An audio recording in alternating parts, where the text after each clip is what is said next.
That day, my ex-husband showed up at my parents' house for the first time in 10 years. My wife and I are moving in here. Leave without causing us any trouble. What? Ignoring me, who was at a loss for words, my ex-husband continued. My wife, Amanda, got pregnant. Yes, my ex-husband had cheated on me with a young female colleague and left me 10 years ago. All we want is to provide a good educational environment for our child to be born. We can make much better use of this house than you who are single all your life. I sighed and shook my head as my ex-husband appeared for the first time in 10 years and spoke to me in an outrageous and a brazen manner. What are you talking about?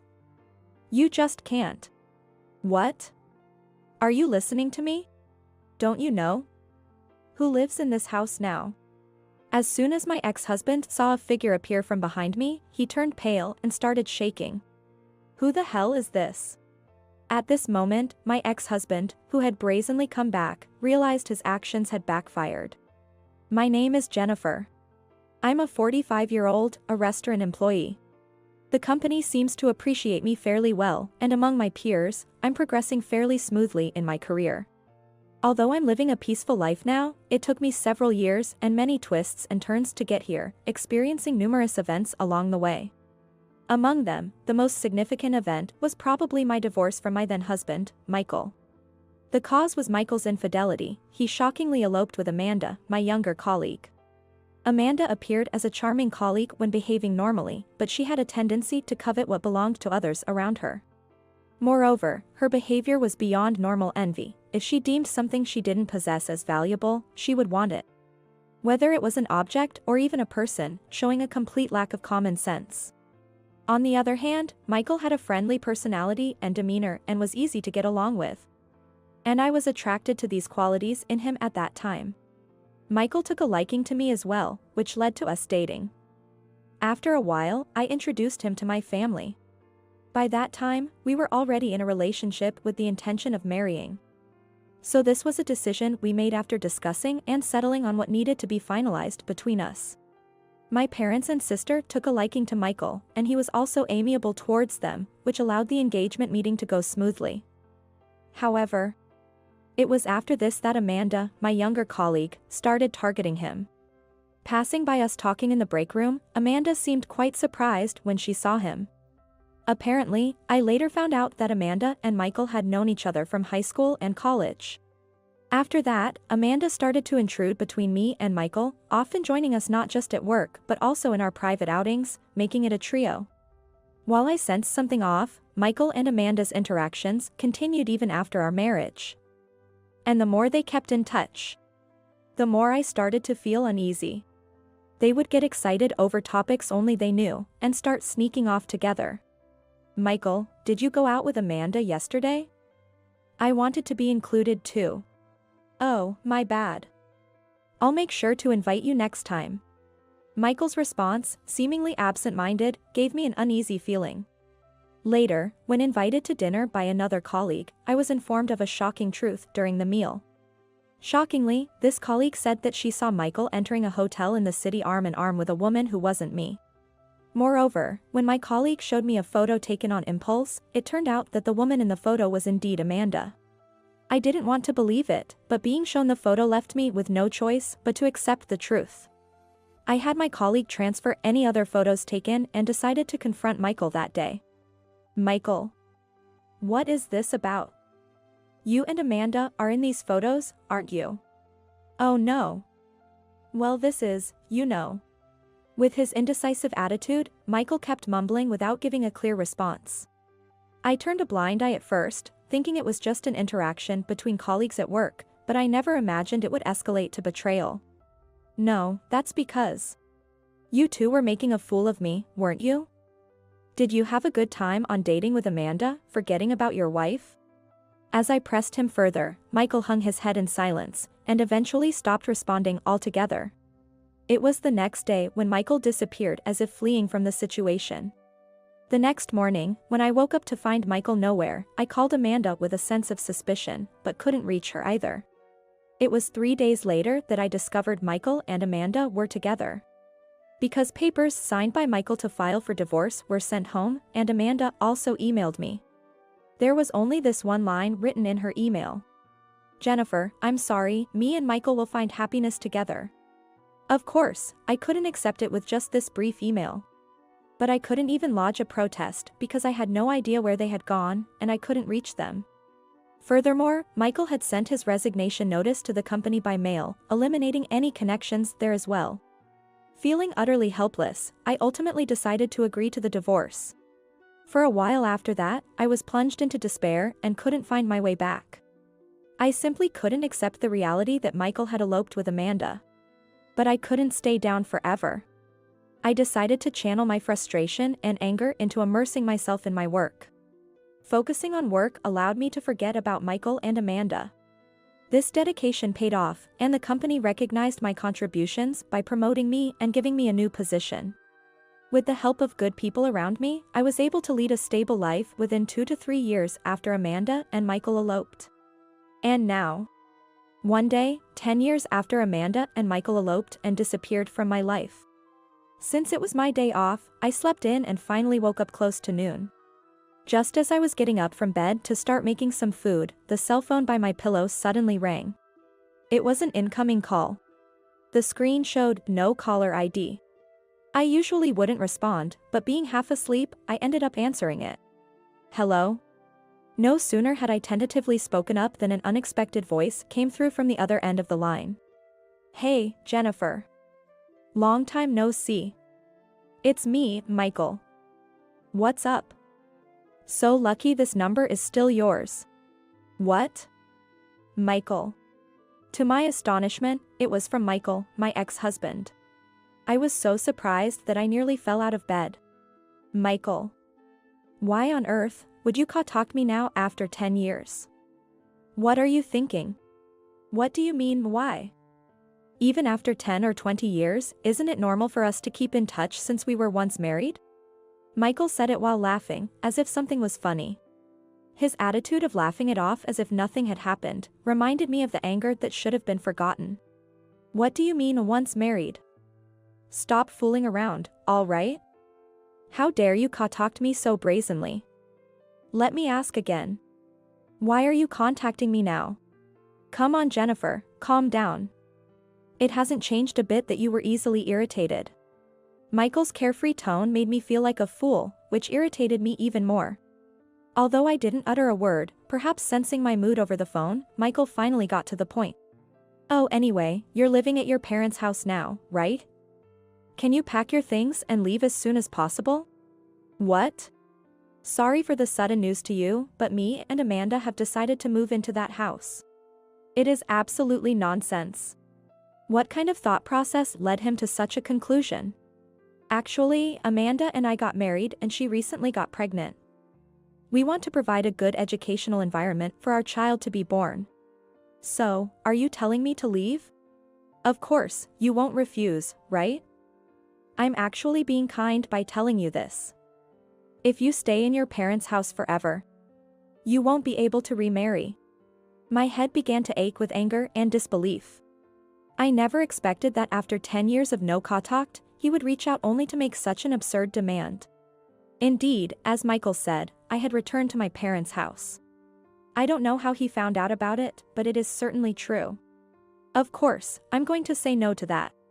What? Why should I have to hand over my family home for you too? Are you stupid? You must be, right? When I retorted sharply, Michael, seemingly upset, snapped back in a harsh tone. "Oh, my bad. Besides, there's no way you, being infertile at 45, could even remarry. During my marriage to Michael, I never got pregnant." He's probably referring to that when he mentions infertility, but it's such an unpleasant way to put it. This is just ridiculous. Is that all you wanted to say? I'm not handing over this house, and even if you come here, I won't let you in. I hung up unilaterally. I didn't want to talk with Michael anymore. Still, this was just too selfish. Cheating and eloping, and now he wants this house? I hoped this would be the end of it, but what was to come, I wondered. Just as I was thinking like that, a few days later, another incident occurred. It was a busy morning at work, and I couldn't take my lunch break until after 1 p.m. After finishing my lunch at my favorite coffee shop near my workplace, I entered the building's entrance and spotted a familiar man. What? You've got to be kidding me. Why are you here? To my surprise, it was Michael. He had gained considerable weight compared to 10 years ago, but it was unmistakably Michael. I tried to hide immediately, but it was too late, he had already spotted me. As soon as Michael spotted me, he hurriedly ran over. Well, there you are. I've been waiting forever. About our conversation the other day, when are you planning to leave? I'd prefer if you could make it by next month. I have no idea what you're talking about. I already said no, didn't I? And showing up at my workplace like this is unbelievable. Go away. You're bothering me. Hey, you still saying that? It only makes sense that instead of you who are single all your life, living in that house, it would be better for us. A married couple with a child on the way, to live there with your parents. You think so, too, right? Enough is enough. No matter how much you ask, my answer is no. You were the one who cheated and eloped on your own accord. Don't drag me into cleaning up your mess. As I spoke firmly, Michael finally frowned and raised his voice. What did you say? First of all, I cheated because you were infertile. If you could have had children, I wouldn't have cheated. It's all your fault. So the least you can do is provide me a place to live. Are you serious? This is too absurd for words. I have to go back to work. If you keep lingering here, I'll call security. Michael seemed to want to talk more. But after my final warning about calling security and noticing the stares from around us, he left the entrance and walked out, muttering a parting shot. I thought this would finally make Michael give up, but I was painfully reminded that it wasn't so simple a week after he showed up at my workplace. That day, after finishing work, I was leisurely enjoying a game app on my cell phone at home.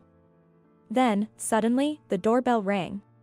I wasn't expecting anyone, but I decided to check the doorbell monitor anyway. I was at a loss for words and my mind went blank at the sight of the person there. Hey, Jennifer. Are your things packed yet? Since you didn't contact me, I came here for you. It was Michael and Amanda standing there. Enough is enough. I hurried to the entrance and flung the door open. Hi Jennifer, long time no see. As you might have heard from Michael, I'm expecting a child. Once our baby is born, we'll let you dote on our baby. You know. Michael was glaring at me, while Amanda wore an unsettling smile. In response to them, I let out a deliberately exaggerated sigh that anyone could notice. Are you tired or something? I don't care though. Anyway, I have very important things to tell you. We are happy about our baby but out of money. So please let us live in this house, okay? Amanda said, looking up at me with pleading eyes. Then Michael chimed in. And I just remembered this house isn't yours, but your parents', right? Are your parents home now? And if they are? Let us talk to them directly. Our baby is going to be their first grandchild, so they're bound to welcome us with open arms, for sure. I couldn't help but laugh at Michael's delusional words. He truly didn't know anything. Hey, what's so funny? That's really rude. Hurry up and get our father-in-law and mother-in-law out here. Huh? Didn't you guys really know who lives in this house now? If you're looking for the people you call mom and dad, they're no longer here. What? Yes, my parents no longer live in this house. Sometime after I returned to my parents' house following my divorce from Michael. My parents gave me this house as a living gift and retired to the countryside on my mother's side. So, I am the owner of this house. When I confronted them with that fact, both Michael and Amanda's eyes widened in shock. Understand? This house is mine, which means I have all the decision-making power. No more counting your chickens before they hatch. I made my stance clear, but Michael persisted even further. Then, you can stay in this house, just let us live here with you. Come on. Let's get along like we used to. A trio, the three of us. That would be perfect, right? Oh, sounds like a great idea. Jennifer, it must be lonely living in such a big house all by yourself, right? If we live together. Everyone can be happy, wouldn't that be great? Still unable to break free from their wishful thinking, both of them started spouting absurdities. As I was about to retort, a voice came from behind me. Jennifer, what's going on? It's been noisy for a while now. Is something wrong? Upon seeing the person who appeared behind me, Michael and Amanda suddenly went silent and turned pale. Wait, what? Who is this guy? Jason. Sorry for the noise. But you've come at just the right time. These are my ex-husband and his wife that I was talking about. The man who spoke to me was Jason, my current husband. And in his arms was our little son. While staring at Michael and Amanda, Jason hummed thoughtfully and then greeted both of them, who were visibly confused. Good evening. You're Michael and Amanda, right? I'm Jason, Jennifer's husband, and this is our son. So adorable, huh? Michael and Amanda were left gaping. They must have been truly surprised. Indeed, I had remarried. About a year after divorcing from Michael, I met Jason through my friend from work. Things progressed smoothly with Jason, and we got married less than 6 months after we started dating. Then I got pregnant with our son, and now I'm balancing work with household chores and childcare. Jason is also balancing work with household chores and childcare, so I've been able to advance in my career without neglecting my work. I hope you understand now that there's absolutely no room for you two to interfere. We are happily living together as a family of 3. Oh gosh, Jennifer, you were not infertile at all? Just can't believe that. Michael slumped to the ground, holding his head in despair. What? Jennifer getting married to such a handsome man? That's so unfair. Amanda was stomping the ground in frustration. Then Jason looked down at them coldly and said, Whatever you think, that's how it is, so please leave now. If you ever come near my precious family again, I won't hesitate to call the police, understood? Perhaps intimidated by Jason's presence and the mention of the police, Michael and Amanda fled with pitiful cries and their faces turned pale. 2 days later, Michael called me again without learning the lesson. I wanted to put an end to it, so I considered just hanging up and blocking his number. However, having been harassed to the point of him showing up at my workplace, I decided to pick up the phone. Thinking I might as well hear his excuses one last time. Do you need anything else? Jason told you not to come near, right? Please don't say that. We're out of money and have nowhere to go. And we can't even rely on our parents' home anymore. Michael explained that after eloping and quitting their jobs, they had been living day-to-day on temporary jobs and part-time work. But after finding out Amanda's pregnancy, Michael had to cover all living expenses by himself, which led to both financial and physical hardship. Amidst all this, they remembered me and thought if I was still living in the house, they could somehow coax me into leaving. But their plan fell through when they failed to anticipate the presence of Jason and our son. Michael and Amanda then attempted to reconcile with Michael's parents, but having been disowned over the elopement incident 10 years ago, they were quickly turned away. It's quite a normal reaction. Come on, please, I'm sorry for what happened 10 years ago, and I'll do anything to make it up. So, you know what, it's too late. Goodbye. Having satisfied myself by listening to his pleas, I hung up and blocked his number and email. That was the last time Michael and Amanda appeared in my life. Later, through a mutual friend, I heard that Michael had shamelessly cheated again. The reason was that Amanda's pregnancy was a complete lie. It seems that the lie Amanda concocted was a desperate attempt to find a pretext to drive me out of my parents' home. Michael appeared to truly believe that Amanda's pregnancy was real, indicating that he, too, was deceived by the lie. Having eloped with Amanda in the hope of having children, he found her unnecessary once he found out she wasn't pregnant. The friend also said that Michael repeated infidelity out of a desire to have children, and eventually had a massive argument with Amanda and broke up with her. Later, I received a letter from Michael filled with confessions that he had been diagnosed with male infertility upon visiting a clinic and that he regretted eloping 10 years ago. Of course, I ignored it, and Jason tore the letter to pieces and threw it into the trash with great vigor. Whether Michael gave up on reconciling because he received no response from me, or he never expected it in the first place, I never received another letter from him again. having been disrupted by my selfish ex-husband after 10 years but managing to put him in his place. I resolved to forget about it and move on with my life.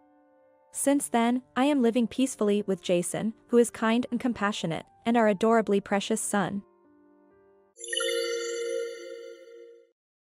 My name is Christina, a 34-year-old housemaker. I live with Robert, who's the same age as me, and our second-grade daughter, Emma. After my father-in-law passed away from an illness several years ago, my mother-in-law Samantha is living alone. We moved to a place near her home 3 years ago, as Robert was worried about her. At that time, I only thought of the convenience in terms of proximity to our parents. However, I currently have 2 major concerns.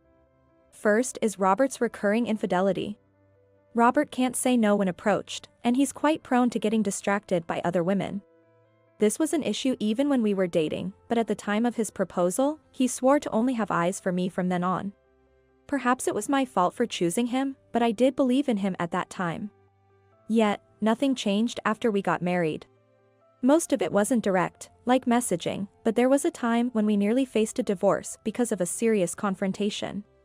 At that time, Robert seemed genuinely remorseful, and I still loved him and considering our then young daughter Emma's well-being. I chose to stay and rebuild our relationship.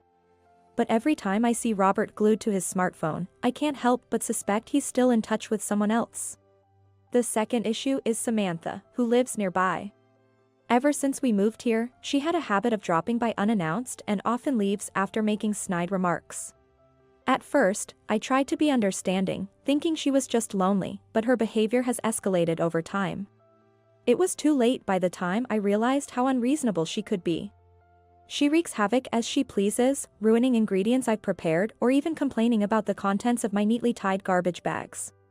When I bring up these complaints, Robert just laughs them off, making it impossible to have a serious conversation.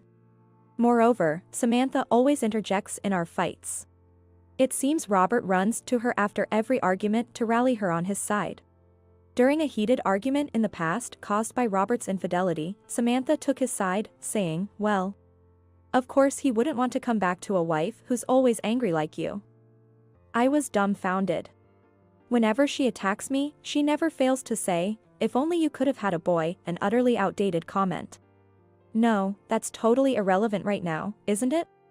Each time, I can't help but make this retort in my mind. Originally, the family of in-laws is just an ordinary household, not one of those grand lineages that would necessitate an heir. Dealing with a philandering, mama's boy husband and a son-obsessed, daughter-in-law tormenting Emil is a daily struggle for me. In the midst of these troubles, Emma's smile remains my only ray of hope.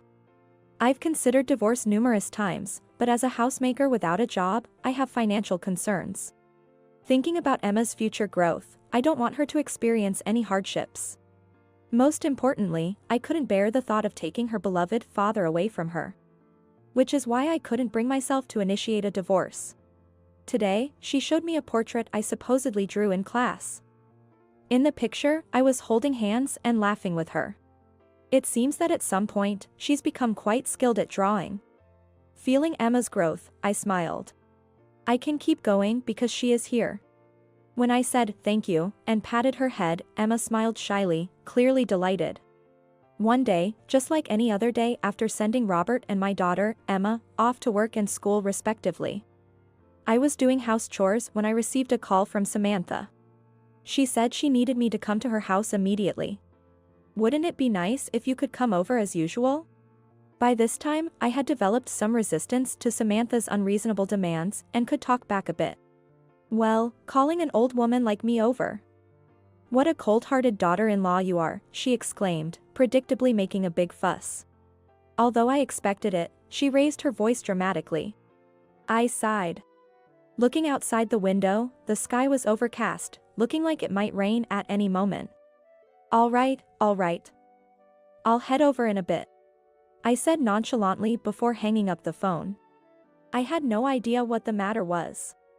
But I could easily guess it was the usual chores like changing a light bulb or cleaning the shower room instead of her. I stopped folding the laundry, changed into something more comfortable, and headed to her place. Upon late. However, she seemed to be in a surprisingly good mood subtly. Huh? Samantha, don't you have a guest over? I tilted my head as I noticed the leather shoes and pumps lined up at the entrance. Yes, there's someone I wanted you to meet. Increasingly puzzled, I followed Samantha into the living room, where I found Robert, who was supposed to have gone to work. And an unfamiliar woman. Moreover, the woman's belly was noticeably swollen. Well, sit down. Urged by Samantha, I took a seat. Weren't you supposed to be at work? Without directly addressing the woman, I questioned, and Robert, looking sheepish, scratched his cheek. I took a day off. There was something I needed to tell you today, and I asked Mom for help. Is it about that woman? As I glanced over, the woman chewing orange contentedly. In contrast, Robert turned pale, trembled, and deeply apologized. I got her pregnant. The baby is due in 3 months. She wants to keep it. So, I want a divorce. I had a rough idea just by looking at the woman's belly. I couldn't bring myself to tell you. As time went by, her belly just kept growing. Hearing him pathetically apologize and request a divorce, I let out a heavy sigh. What's the point of that apology? It's an apology meant to serve his own needs. Knowing that, I couldn't hold back my overwhelming sadness. Didn't you think about Emma? What were you thinking when you interacted with Emma while having an affair? These were the words I had said to Robert during a previous affair. I told you, if you ever feel tempted again, think of Emma, not me. Robert adored Emma. Despite my tearful pleas that cheating hurts not just me but our beloved daughter, it seems to haven't changed anything. It wasn't a moment of madness, it was serious. A calm voice interrupted the conversation between me and Robert. The other woman, looking at us with a serene smile, said, Robert always said I was his number one, even more than his wife and daughter. That's why, as a proof of our love, I was able to conceive a boy. Just as Samantha wanted. She smiled. And then, while saying, that's right, isn't it, she rubbed her belly. Her brazenness was so shocking that I went beyond anger to disbelief. How could she say such a thing in this situation? Then Samantha spoke up. Well, unlike you, Olivia is young, gentle, and kind-hearted. I'm all for your divorce. It seems the affair partner's name is Olivia. A kind-hearted woman wouldn't get pregnant by a married man. My murmured comment seemed to offend Samantha, who glared at me sharply. Enough from you. You're no longer needed. A wife who can only bear daughters should just get a divorce and leave. With a shooing motion, Samantha yelled at me. Robert wouldn't meet my eyes, and Olivia wore a triumphant smile, caressing her belly. I understand we're getting a divorce. I'll take care of Emma. Feeling pushed out, I rushed out of Samantha's house. As expected, it had started to rain outside. I had brought an umbrella, but I left it at the entrance of the Samantha's house. It was my favorite one. But that no longer mattered. With a dry laugh, I trudged through the rain towards home. The divorce proceeded unemotionally, and before I knew it, 3 months had passed. Robert was reluctant to be separated from Emma. But he seemed to understand the gravity of his actions and eventually agreed to my demands for child support. He managed to arrange it by selling our apartment. Although I was mentally and physically exhausted, the process was quicker than expected, thanks to the lawyer my father introduced me to. My main concern was for Emma's well-being, but she has continued to smile and interact with me even after the divorce. She must be putting on a brave face for my sake. For now, we're staying at my parents' house, and she's continuing to attend the same elementary school.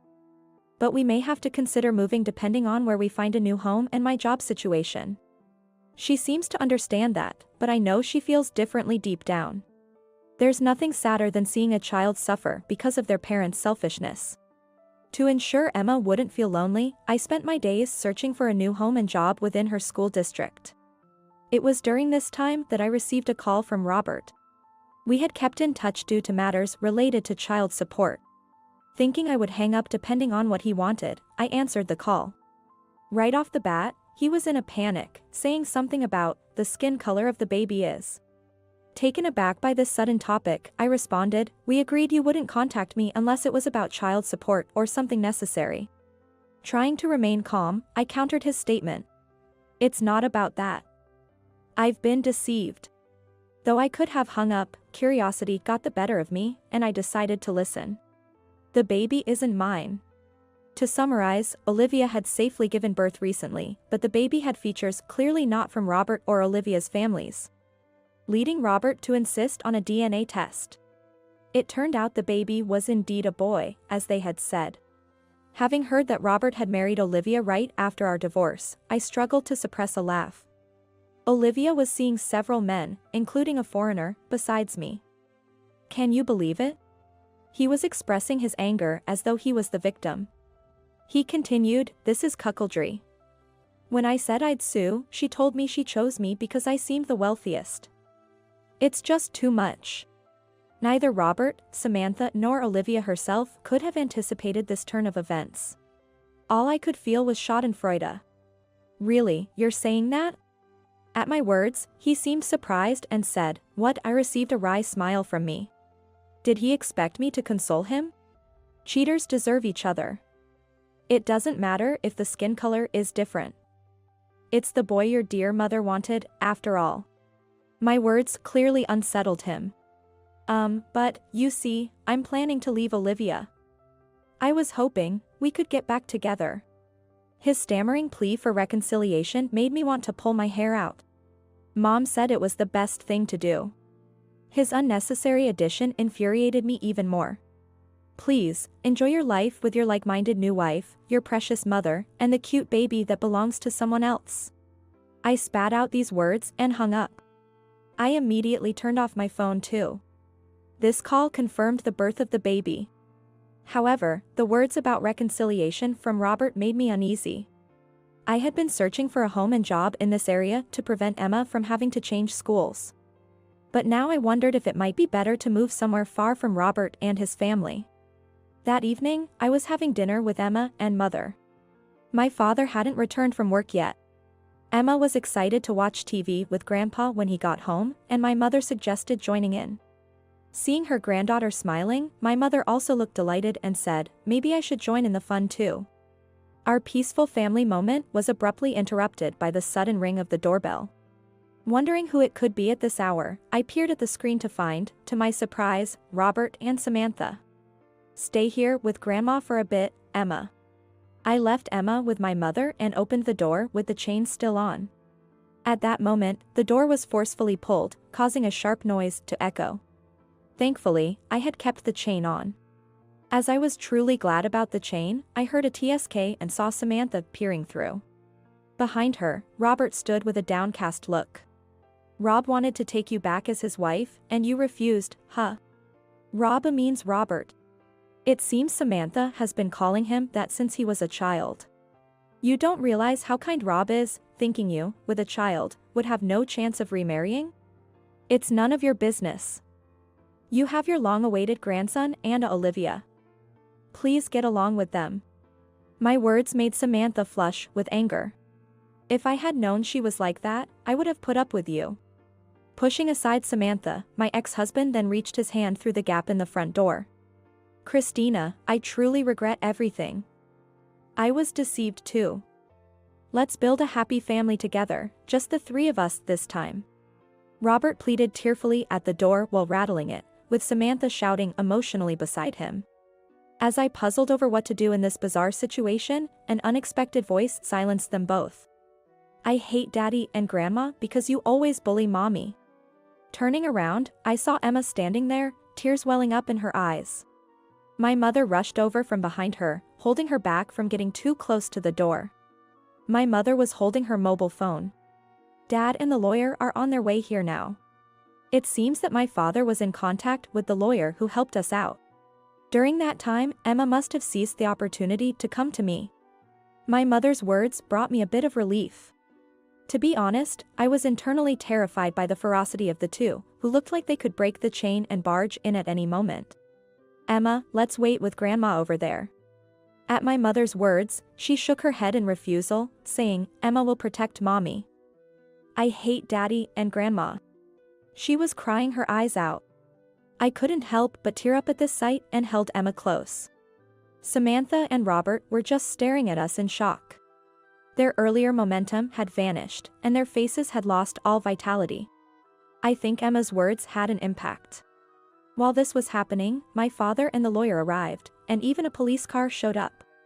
It seems a neighbor must have called them. Robert. You will never be with my daughter again.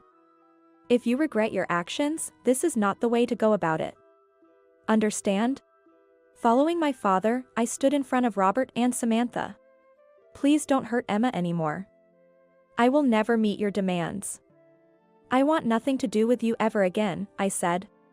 At my and my father's words, Robert and Samantha grimaced, nodded, and quietly got into the police car.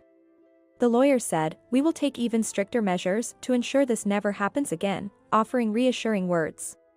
I thanked the lawyer, who I would be relying on a lot from now on. I heard later that Robert eventually divorced Olivia and sued her. Olivia sought help from the foreign man who was the father of her baby. Though he took the baby, it turned out he was a married man, and his wife turned her away. I sincerely wish for the baby's happiness. Robert and Samantha have become the talk of the neighborhood and are living miserably together. Robert is working like a horse, doing overtime to pay the child support, and he's been good about making the payments. As for us, we've moved to a place with no ties to Robert and his family.